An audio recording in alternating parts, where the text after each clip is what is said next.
Hey Kings, and welcome back to the Augustus Maximus channel, and today we are playing in Hearts of Iron 4 Pagan Latvia, which is a very interesting path within the new No Step Back DLC. Is it new anymore? I don't know, the newest DLC, which essentially is just an independent fash path for Latvia. Now, there's an alternate path which has been done quite a lot on YouTube, the Ostland path, which is essentially just the Axis path.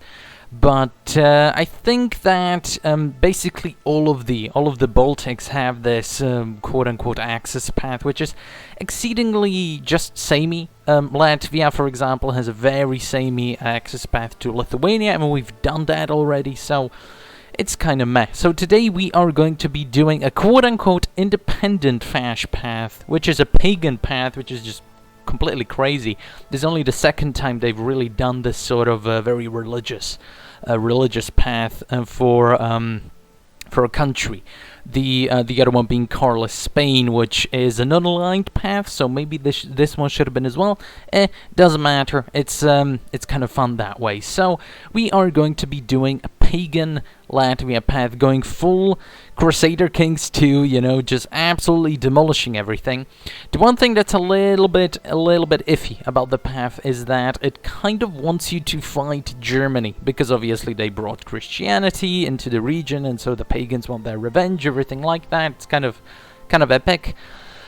But the issue with that is, well, there's this red thing to the east, and they're definitely going to declare war on us, and so it's a little bit unusual to actually go after Germany, which is going to be one of our allies when dealing with the, well, red giant to the east, and it's, well, I just don't think we're really going to go after Germany. We're just going to try and do our best, because we're not going to be joining the Axis. So the path kind of wants you to fight off the Russians on your own, I think, and then turn on Germany. Maybe turn on Germany very quickly and then turn around and quickly defeat the Russians.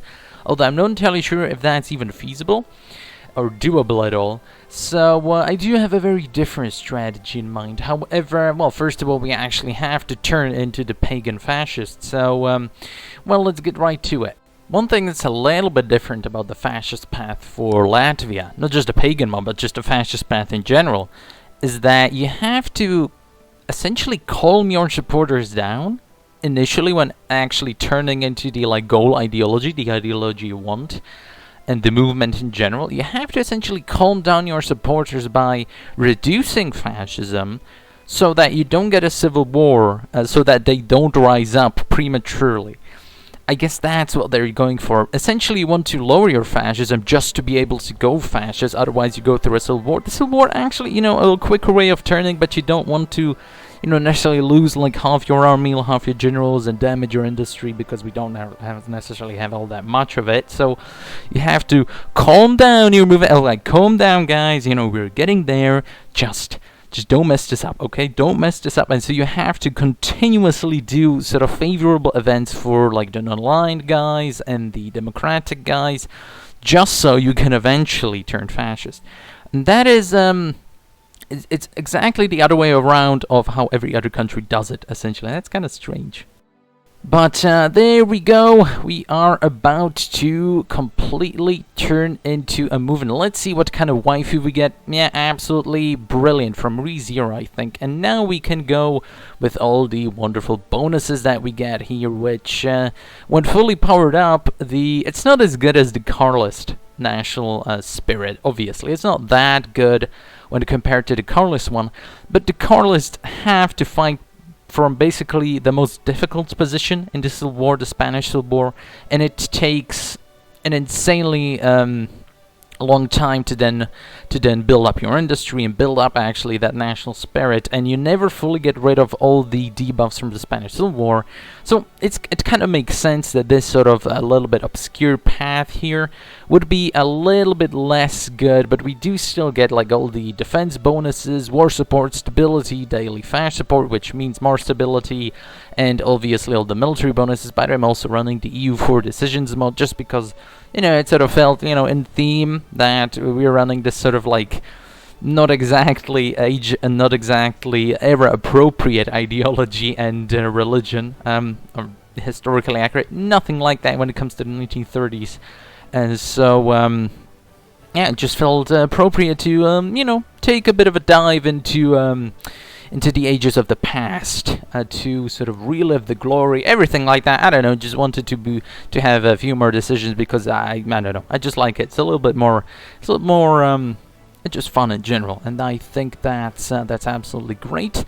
But next on the chopping block are obviously Lithuania and Estonia, because well, we're in the Baltics, and if you want any sort of decent industry or manpower, you have to take them out, and it allows our generals to level themselves up a tiny bit, so that's always good. And at this point, we've already dealt with the Baltics. You might say, well, that's nice, but how exactly are you going to deal with the Russians? Because, yeah, you do have a little bit more manpower, a little bit more industry, and your generals have a level up a tiny bit. But other than forts, how exactly are we going to deal with the Russians without any sort of major country support? Because we obviously can't join the Axis. And, well, I do have a dastardly plan, a very cunning plan, and that's just to join the other non-monotheistic fascist country directly on the border with the Soviets as well. And so we're gonna go with the Japanese, joining the Greater East Asian Co-Prosperity Sphere as the Baltics, the Baltic Duchy, essentially. And Pagan Latvia, yeah, that's completely natural. It makes complete sense. Alright, so a little bit of time has passed, and the Russians should be declaring war here any minute now, and I've created a little bit of a fortress out of my little country here, but there they go. And immediately we are gonna call on the Japanese for help. They're actually managing to beat back the Chinese quite nicely, so that's great, and they're willing to join. Absolutely magnificent. I do think that they are probably a little bit too eager to go into that, but you know, it's the Japanese, so who knows. But basically our only goal here, and the entire reason why I went with Japan, is that we want just the Soviets to be a little bit distracted. We don't want to face the full might of the Red Army all at once. Because while that does lead to brilliant encirclements if you actually manage to pull them off, we can't necessarily do that because we don't have the industry to really build up a very great tank force or a mechanized force or anything like that. We're just sort of holding on here.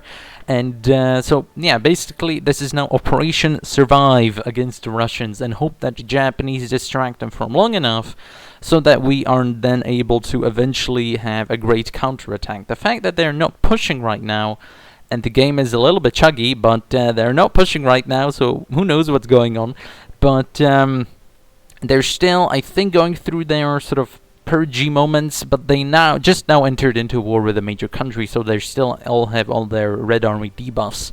They still haven't gone down the desperate measures path, so they still don't have the, you know, the essentially resolved issue of the Red Army just being completely terrible. And so yeah, let's hope the Japanese just manage to, I don't know, weaken them enough, and then eventually when the Germans come in, we might be able to counterattack. So that's going to be interesting. At least that's the plan. We're just gonna hold out until the Germans eventually come after the Russians as well, which is well, so we kind of are joining the Axis, but not exactly. And yeah, let's just wait it out, I guess. Alright, so roughly a year later, we haven't really pushed that many times, but what I notice is that Poland just rose up against the Soviets, which means that they have basically no supply, because, or not no supply, they have no equipment, because they, either that or no manpower, but it's more likely that the Soviets have no equipment, because they weren't able to suppress the revolts in Poland at all. And so Poland just rose up, and that means that Eastern Poland is now on our side. This is very strange. This is very strange because they're democratic, obviously. So, I mean, it does mean that we now have to maybe worry about a shorter front. Hopefully the Polish are going to be able to defend their side, a tiny bit at least. But this is something that I've never seen. I've never actually seen sort of, not exactly a major nation revolt, but I've never really seen it in this patch. Usually the Soviets, when they occupy some country, they have, I don't know, like 3 spies going at it or something. not entirely sure, but I haven't really seen any country revolt from the Soviet Union, so that means that they have no equipment at all. They're just completely hemorrhaging everything, meaning the Japanese are actually doing a lot of damage to them, and it's actually really beneficial to join the Japanese when fighting against the Soviets. And it's really laggy. It's really laggy. I have no idea what's happening, but maybe it's because Poland rose up, but sometimes, no step back just has these strange lag spikes, like right here. It just lags for some reason. I'm not entirely sure why. This never really happened before, but there we are. Maybe it's the waifus, but I kind of doubt that. That would be a little bit strange. Alright, so the Soviets are about to be completely dismantled. Basically, the Polish, Baltic, Japanese, Manchukuo alliance has absolutely annihilated all resistance in here. The Germans are in as well, but they haven't really done much, and we are about to win this basically almost single-handedly, because, well, all the bonuses definitely help. The Pagan Latvia path has probably the best combat bonuses out of all the Baltic countries that you have, and this big lag could either mean that no step back is a buggy mess, or that they are about to surrender, and still a buggy mess. Okay, never mind then. But I definitely have to say that this is by far probably the most enjoyable run out of all the Baltics that you can do.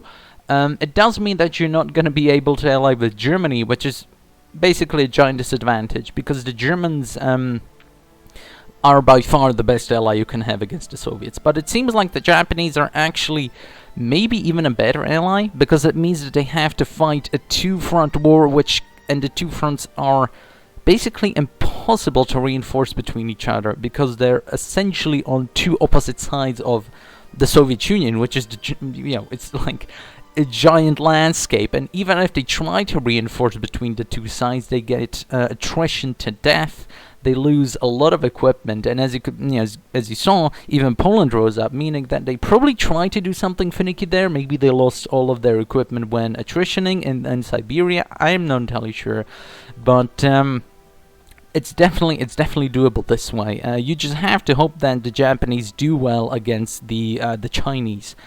And even if they don't, the Japanese actually tend to do a lot better against the Soviets or against even the Allies than they do against the Chinese when it comes to just land combat, because against the Chinese they have a lot of debuffs initially, and the AI just kind of sucks at actually buffing itself up against the Chinese in the Sino-Japanese War again.